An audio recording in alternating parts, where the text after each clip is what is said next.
Kwenye sherehe MC ana uwezo wa kusimamisha msafara wa maharusi. Sawa? Kwa mambo ya msingi. Akasema DJ shika, jamani aliyepaki gari vibaya tunaomba akatoe. Safi. Njoo kwenye shughuli.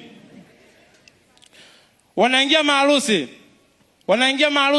Anasema shika. Jamani mwenye chaji type C atuazime. Chaji?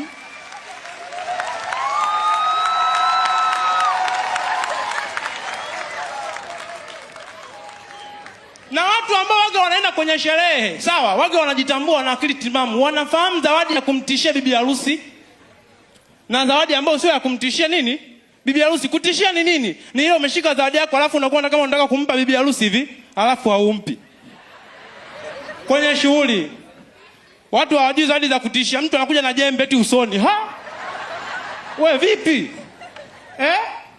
Na kwenye sherehe hata akitembelea kiongozi wote wa serikali, sawa, zawadi atakayotoa ndio utaanza kujiuliza huyu atakuwa kitengo gani.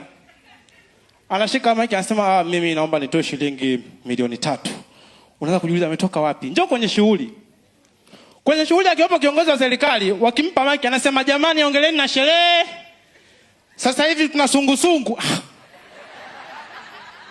Sungusungu kwenye shughuli yangu wa nini? Unajua mimi namuunga mkono Kalumbete jiandae. Mimi namuunga mkono Adam na Eva. Kwa nini?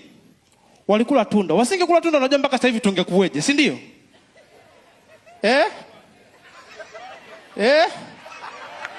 Tungekuwa utupu. Sasa kama tungekuwa utupu kwenye maisha yetu ya kawaida, maana yake tungekuwa tunaenda kwenye sherehe.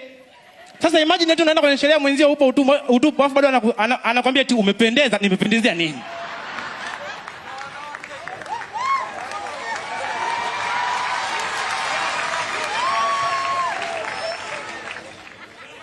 Anakuambia eti umependeza ndugu yangu. Mbona tai umefungia chini? Tai gani? Unajua kawaida ni kwamba ukishakuwa umeenda kwenye sherehe lazima mkishakula mkishiba DJ aanze kuwachangamsha na kwaito, si ndio? Unajua kwaito ni nzuri ukiwa unacheza umevaa nguo. Kalumbete nipe.